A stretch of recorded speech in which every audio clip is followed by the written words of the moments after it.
man, people actually do this? Seriously? What's the appeal? The lighting's terrible. It's kind of echoey. No good professional equipment in here, but yeah, what the heck. We're going to do this anyway. I'm Mr. Gigabytes, and this is the Gigamobile.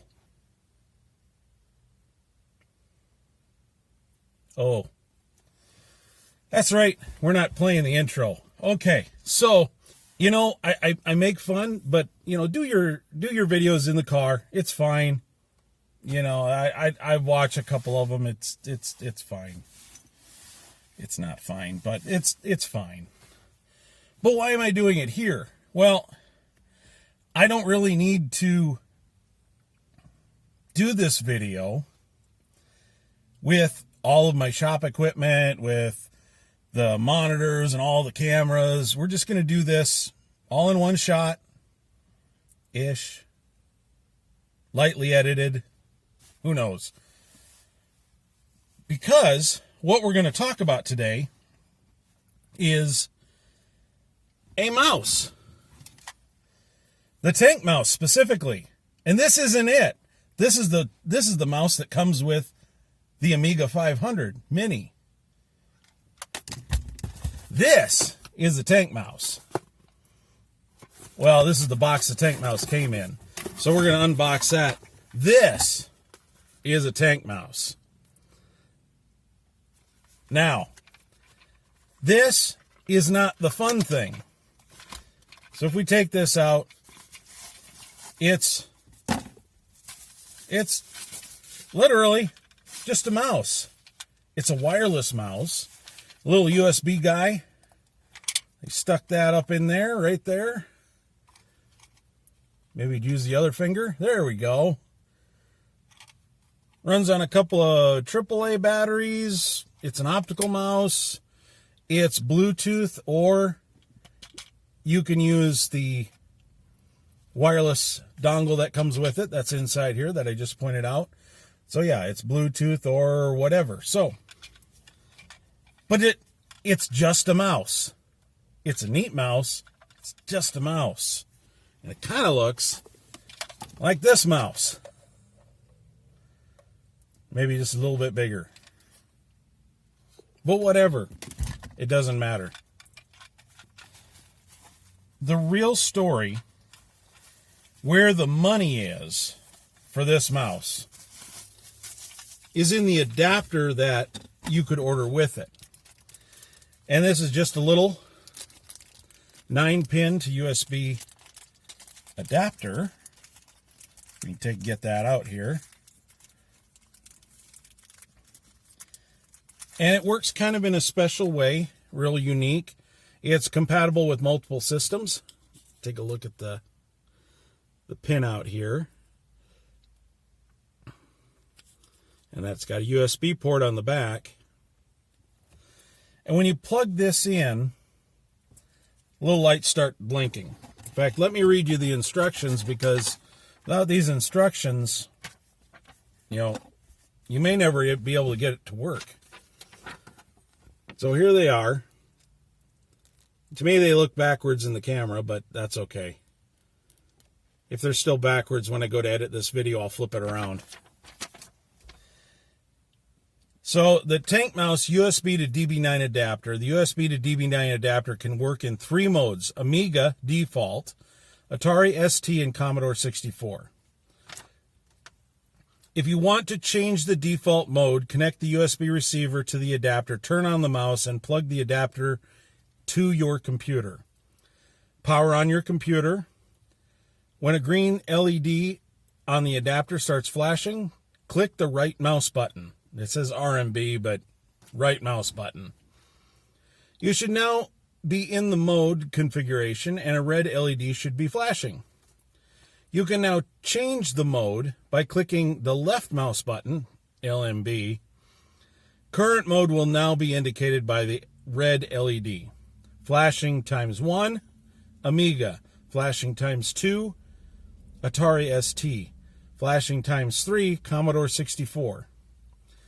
When you have set the desired mode, you can save the configuration by clicking the right mouse button.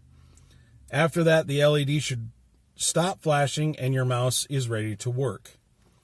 For Amiga, depending on your Workbench version, you might need to install Cocolino and Freewheel to have the scroll wheel working. Well, on the Tank mouse, there's no scroll wheel, so we don't have to worry about that. And there's a couple of links to Cocolino and Freewheel. I'll put that in the video description, but that's it. That is this adapter. And you might be thinking to yourself, well, doesn't USB need 5 volts to work? Yes. And on the older computers, a couple of these pins would have 5 volts to it. Usually a 5 volt and a ground. So 2 pins total. And the ground would be a common ground shared by all of the devices. So that's what this is. It's just a little 3D printed case here. And I assume the LED is going to be flashing from that little hole right there. But that's the story here. But that's all this is. But that's all it really needs to be. It's a really cool mouse that, works like a mouse. And then I got this adapter with it. I made sure I ordered the adapter because, the mouse is just a mouse. Who cares? I can plug that mouse into a PC and it'll work just like any other mouse. It's neat that it's also Bluetooth. So I can use some of like a Raspberry Pi with it, for example. So that's really cool. So it's really made with the hobbyist in mind. And if I have like a Raspberry Pi 02W, for example, I can Bluetooth that mouse to the Raspberry Pi, and there you go. But yeah, that's it. It didn't really come with instructions. It's a wireless 2.4 gigahertz or Bluetooth, 2 buttons. Oh, it's a touch scrolling area. Okay. So I'm just reading this in detail. So there is a touch scrolling area. I'm assuming in the middle. That's kind of neat. So I assume it's going to be in here. Obviously, we'll have to play around with it. But today I just don't have the time. Unfortunately, this video is already late, and I just wanted to unbox that and show you and give you a couple updates. So let's get to that now. In the last video, I don't know how many, let's take a look. I'm not going to, I'll cut it out or whatever. We won't waste your time too much. But let's take a look. I'm going to go in my YouTube studio and we're going to take a look at the last video. 501 views. 501. It's a fair number of people who watch that video. I appreciate it. I really do appreciate every view. But what I've noticed is that I'll put little Easter eggs and things at the end of videos, and most people won't even be aware of them. As soon as the credits start rolling, they go, we're done. We're going to leave the theater. We're going to go on to the next one. I think a lot of people on YouTube watch YouTube like most Christians read the Bible. I don't want to get into religion, but it's just the way it seems sometimes. Well, at the end of the last video, I said this. Did you manage not to jump around like a rabid jackrabbit on Adderall? Good for you. This is your reward. We're giving away this. Yep, that's right. It's the McDonald's chicken nugget from the previous video. I was going to give away this Tetris chicken nugget. Let's hold it right side up. How about that? That's a good idea. This was from the previous video. So I did a little review on this and an unboxing and things like that. Kind of fun for, April Fool's Day. Well, the last video, at the very end after the credits, I said all you had to do was comment on the video. And it could be any comment. It didn't matter. It's as long as it was the best comment. So, literally, 2 people commented out of 500. Rob Geeb, 1723, the very first responder, said, "How moldable is the chicken nugget?" I completely did. I liked the comment, but I did not understand what this person was talking about. I didn't respond. The Jamie Morgan, who comments on a lot of my videos, I support his channel, Morgan Just Games, said, "What a cool idea, a PC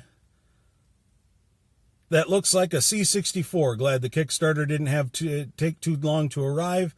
I haven't supported many, but only a few I received quite quickly. Great to see another upload from Mr. Gigabytes, and thank you for sharing your project with us. They did a really nice job with that keyboard."